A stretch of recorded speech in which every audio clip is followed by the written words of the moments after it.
Si on doit placer Tintin au pays de l'or noir entre le sceptre d'Ottokar et le crabe aux pinces d'or, c'est-à-dire là où Hergé avait entamé son écriture, l'album ne tient certes plus la route d'un point de vue narratif, mais annonce encore plus intensément que l'île Noire l'arrivée imminente du capitaine Haddock dans les aventures de Tintin, car le reporter devient lui-même un marin. Ah, c'est vous le nouvel opérateur radio. Bien.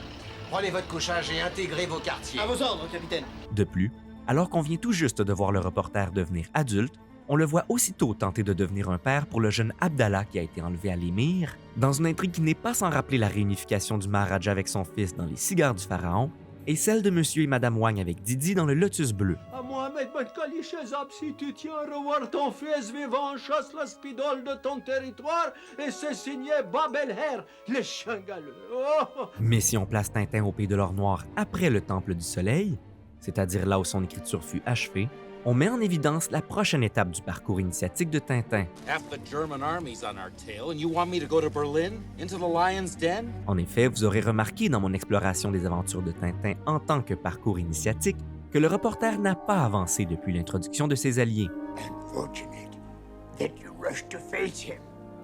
That incomplete was your training.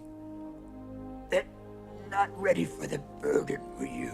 Plus précisément, il n'a pas avancé depuis qu'Hergé a interrompu l'écriture de Tintin au pays de l'or noir pour plutôt explorer le parcours initiatique du capitaine Haddock. Que le grand cric me croque si je lâche un seul mot à ce sujet. Si cette interruption fut causée par la Deuxième Guerre mondiale et les dépressions d'Hergé, elle traduit pourtant parfaitement l'étape dans laquelle Tintin est coincé depuis l'obtention de son don suprême à la fin du sceptre d'Ottokar, puisque le reporter refuse le voyage du retour.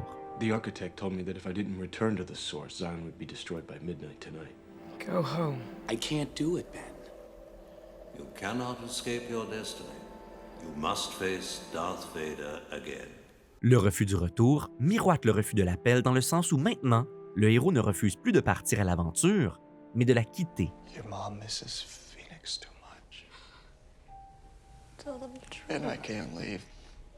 This is where my work is. Il n'est donc pas étonnant de retrouver Tintin au Kemed, un pays fictif du Proche-Orient où tout est faux et repose sur le pétrole comme c'était le cas aux États-Unis, où Tintin avait traversé l'étape du refus de l'appel. I used to live here, you know.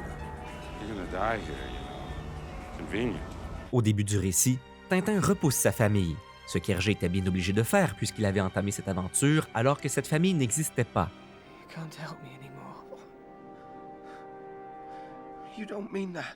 Haddock est donc mobilisé, comme le fut Hergé lui-même au cours de l'écriture de l'album, tandis que le professeur Tournesol s'absente et ne revient à Moulinsart que pour faire exploser la maison familiale. Le professeur Tournesol a mis au point un contre-produit pour neutraliser les effets du N14. Les réserves mondiales de pétrole sont désormais hors de danger. Selon cette interprétation, le fait que Tintin devienne marin au cours de cette aventure peut être vu comme une manière pour Hergé de fusionner ses deux héros préférés pour qu'ils correspondent davantage à la définition que John Truby fait du héros de mémoire en tant que détective. Tu vas voir si je t'attrape. Or, dans l'univers de Tintin, on dirait plutôt que le reporter s'ennuie du capitaine et qu'il souhaite secrètement être ramené à la maison. You have no one else to call. Voilà qui explique peut-être pourquoi dans cet album, il s'entend aussi bien avec les Dupont, eux qui ont si souvent tenté de le ramener à la maison. Nous voyageons incognito, faites comme si on ne se connaissait pas. Cette fusion avec le capitaine Haddock rend également Tintin plus maladroit que d'habitude et par conséquent, le reporter et les deux policiers ne cessent de se croiser au fil de leurs mésaventures qui les conduisent inévitablement aux mêmes endroits. Les occupants de cette voiture ont dû perdre leur chemin tout comme moi. Autrement dit, cet album est une parodie des aventures de Tintin qui combine l'enquête principale avec la sous-intrigue parallèle dans laquelle les Dupont sont généralement confinés. Est-ce que tu crois que ça parle, amiral? Mais non, amiral, ça se voit, ça ne s'entend pas. Mais alors s'écrit Tintin! Dupont et Dupont! Mon chapeau! Non seulement les Dupont parviennent-ils à sortir de cette sous-intrigue pour rejoindre l'enquête de Tintin, mais aussi les clowns qu'ils sont en dessous de leur apparence soignée ressortent de manière incontrôlable. On a le goût, tu ne trouves pas? Oh, tu sais, ça n'est jamais très bon, ces machins-là. À vrai dire, je ne me sens pas très bien. Je dirais même plus. En effet, Hergé se sert des Dupont pour se moquer des crises d'eczéma et de furunculose que cause sa dépression, ainsi que des troubles du sommeil dont il souffre et qu'il transmet autant à Tintin qu'aux Dupont. Je voudrais pouvoir dormir comme lui. Oui, mais c'était pas le moment. Dans un album aussi parodique, il n'est pas étonnant que ce soit les Dupont qui trouvent la solution à l'énigme. Détruisez ces aspirines au lieu de les faire analyser et votre fortune est faite. Ainsi, ces comprimés vous appartenaient. Je regrette qu'ils seront analysés. Alors que ce qui avait démarré l'intrigue, c'était une épidémie d'explosions de moteurs, au fil des pages, ces dramatiques explosions ne deviennent plus que des éternuements, puis de simples farces. Car l'obstination de Tintin à refuser son retour génère une figure on ne peut plus espiègle qui règne sur l'album par sa capacité à parodier tout ce qui existe, y compris Tintin et son refus de retourner à la maison. Vite, Abdallah, je vais te conduire chez ton papa. Non, je retourne pas chez mon père. Car oui, bien que Tintin partage quelques similitudes avec Frank Abagnale Jr. de Catch Me If You Can, Abdallah lui vole ce rôle et force le reporter à adopter celui de Carl Enrati. Allons, Abdallah, viens vite. Non. Abdallah, au nom du ciel, Abdallah, ouvre cette porte. Frank, come on now. Frank? Ce policier qui se croit moins maladroit que ses deux collègues, tout comme Tintin se croit moins maladroit que les Dupont, est à la recherche d'un faux monnayeur comme l'était jadis le docteur Muller. Oh, that's just great. I asked for a team and they dragged the bottom of the Pacific. Alors que Muller était psychiatre dans l'île Noire, voilà qu'il réapparaît en agent secret se faisant passer pour un archéologue. We now come to phase 4, the nose. In my opinion, the most difficult part of a plastic transformation. I want the operation done tonight. Décidément, tout le monde autour de Tintin est en train de devenir Frank Abagnale Jr., comme pour renvoyer au reporter le reflet de sa propre absurdité et se moquer de son refus du retour. You live in their country. I told you this was what was going to happen. That there was no other way for it to end. Mais alors que Tintin et Frank sont des figures qui souhaitent secrètement être ramenés à la maison, Abdallah est un enfant kidnappé qui ne veut vraiment pas être ramené, et son enlèvement cause autant de problèmes à Tintin qu'à son ravisseur. Isaiah. No.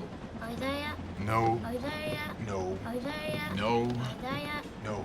Isaiah. No. Isaiah. No. Isaiah. No. Isaiah. No. Isaiah. No. Isaiah. No. No.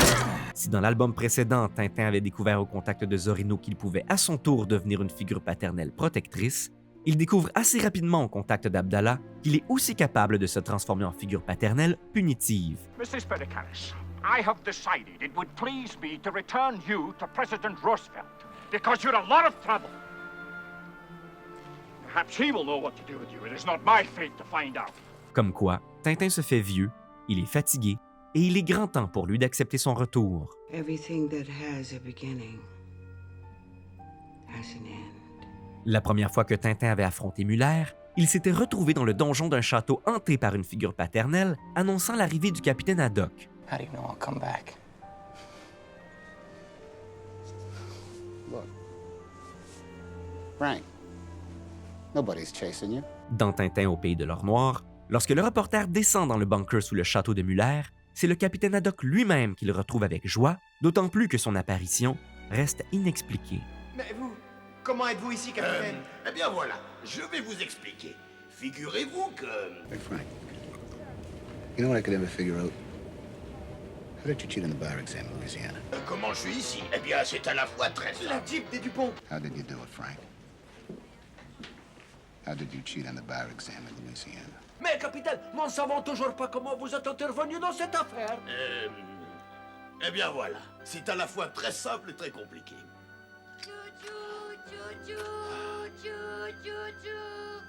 Oh, encore une farce d'Abdallah.